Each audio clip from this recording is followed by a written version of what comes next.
உடலுக்கு குளிர்ச்சியும் ஆரோக்கியமும் தரக்கூடிய வெந்தய குழம்பு அட்டகாசமான சுவையில் எப்படி செய்கிறதுன்னு பார்க்கலாம். செய்கிறது ரொம்பவே சுலபங்க. டேஸ்ட்டு சூப்பராக இருக்கும். செஞ்சு வச்சிட்டிங்கன்னா ஒரு வாரம் வரைக்கும் கூட நீங்கள் ஸ்டோர் பண்ணி வச்சு யூஸ் பண்ணலாம். சாதத்துக்கு மட்டும் இல்லைங்க, இட்லி தோசைக்கு கூட ரொம்பவே டேஸ்ட் சூப்பராக இருக்கும். மிஸ் பண்ணாமல் இது ட்ரை பண்ணி பார்த்துருங்க, அடிக்கடி செய்வீங்க. வீடியோக்கு ஒரு லைக் மட்டும் கொடுத்துருங்க, அப்படியே வீடியோ சேவ் பண்ணி வச்சுக்கோங்க. எப்படி செய்யுதுன்னு பார்க்கலாம். இப்போ ஒரு கடாயில் 1 டேபிள் ஸ்பூன் அளவுக்கு பச்சரிசி சேர்த்துக்கோங்க. நீங்கள் புழுங்கலரிசி கூட சேர்த்துக்கலாம். அடுத்து 3/4 டீஸ்பூன் அளவுக்கு மிளகு, அடுத்து 3/4 டீஸ்பூன் அளவுக்கு சீரகம், கடைசியாக 3/4 டீஸ்பூன் அளவுக்கு வெந்தயம் சேர்த்துட்டு மீடியம் ஃப்ளேமில் வச்சு ஒரு 4லேருந்து 5 நிமிஷத்துக்கு நல்லா வறுத்து விட்டுக்கோங்க. சேர்த்துருக்க எந்த பொருளும் கருக விடாமல் பார்த்துக்கோங்க.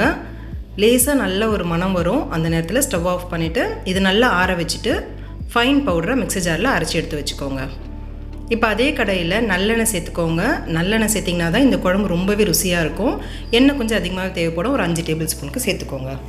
எண்ணெய் காஞ்ச பிறகு 1/2 டீஸ்பூன் கடுகு, 1/2 டீஸ்பூன் உளுத்தம் பருப்பு, 1/4 டீஸ்பூன் அளவுக்கு முழு வெந்தயம் சேர்த்துக்கோங்க. இப்போ கடுகு சீரகம் எல்லாம் நல்லா பொரிஞ்சு வந்த பிறகு சின்ன வெங்காயம் சேர்த்துக்கோங்க. ஒரு 25 சின்ன வெங்காயம் சேர்த்துருக்கேன். உங்கள்கிட்ட ஒரு வேளை சின்ன வெங்காயம் இல்லைன்னா பெரிய வெங்காயம் 2 சேர்த்துக்கோங்க. இந்த குழம்புக்கு சின்ன வெங்காயம் சேர்த்திங்கன்னா தாங்க இதோட ருசி ரொம்ப நல்லாயிருக்கும். இது கூடவே ஒரு 10 பல்லு பூண்டு சேர்த்துக்கோங்க. பூண்டு எந்தளவுக்கு நீங்கள் அதிகமாக சேர்க்குறீங்களோ குழம்பு சுவை அதிகமாக இருக்கும். அடுத்து 2 கொத்து கருவேப்பிலையை சேர்த்துட்டு நல்லா வதக்கி விட்டுக்கோங்க. வெங்காயம் பூண்டோட நிறம் நல்லா இந்த அளவுக்கு கோல்டன் கலரில் மாறி வர வரைக்கும் வதக்கி விட்டுக்கோங்க. இப்போ இந்த ஸ்டேஜில் தக்காளி சேர்த்துக்கலாம். 2 பழுத்த தக்காளி நல்லா பொடியாக நறுக்கிட்டு சேர்த்துக்கோங்க. இப்போ இந்த குழம்புக்கு தேவையான அளவுக்கு உப்பு சேர்த்துக்கோங்க. நான் 3/4 டீஸ்பூன் அளவுக்கு சேர்த்துருக்கேன். அடுத்து 1/4 டீஸ்பூன் மஞ்சள் தூள் சேர்த்துட்டு இப்போ இதை நல்லா கலந்து விட்டுருங்க. தக்காளி நல்லா குழஞ்சி வர வரைக்கும் இதை நல்லா வதக்கி விட்டுக்கோங்க. அடுத்து தேவையான அளவுக்கு மிளகாய்த்தூள் சேர்த்துக்கோங்க. நான் 1/2 டீஸ்பூன் அளவுக்கு சேர்த்துருக்கேன். நம்ம மிளகு அதிகமாக அதில் சேர்த்துருக்கதால நீங்கள் மிளகாய்த்தூளை கம்மியாகவே சேர்த்துக்கோங்க. அடுத்து நம்ம அரைச்சி வச்சுருக்க பொடியை சேர்த்துக்கோங்க. அரிசி மிளகு சீரகம்லாம் வறுத்தோம் இல்லையா, அந்த பொடியை சேர்த்துக்கோங்க. சேர்த்துட்டு நல்லா லோ ஃப்ளேமில் வச்சுட்டு இதை நல்லா கலந்து விடுங்க. அரிசி சேர்த்துருக்கதால சீக்கிரமாக நல்லா கெட்டிப்பட்டு வரும்.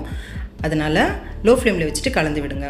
நல்ல ஒரு பெரிய சைஸ் எலுமிச்சை பழம் அளவுக்கு புளியை நல்ல ஒரு 200 ml அளவுக்கு தண்ணியில் கெட்டியாக நல்லா கரைச்சி எடுத்து சேர்த்துக்கோங்க. இது கூடவே தேவையான தண்ணி சேர்த்துக்கோங்க. நான் ஒரு 200 ml அளவுக்கு சேர்த்துருக்கேன்.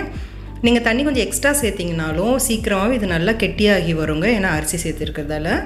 இப்போ கலந்து விட்டுட்டு ஒரு 7லேருந்து 8 நிமிஷத்துக்கு மீடியம் ஃப்ளேமில் கொதி வரட்டும். இடையில் கலந்து விட்டுட்டே இருங்க. ஒரு 8 நிமிஷத்துக்கு அப்புறம் பார்த்தீங்கன்னா நல்லா எண்ணெய் பிரிஞ்சு நல்லா திக்கான கிரேவி பதத்துக்கு இது மாதிரி வரும். பாருங்கள், எண்ணெய் பிரிஞ்சு எவ்வளோ சூப்பராக உங்களுக்கு ரெடியாக இருக்குது வெந்தய குழம்பு. உங்களுக்கு பார்க்கும்போதே தெரியும் எந்த அளவுக்கு திக்கான பதத்துக்கு இருக்குன்னு.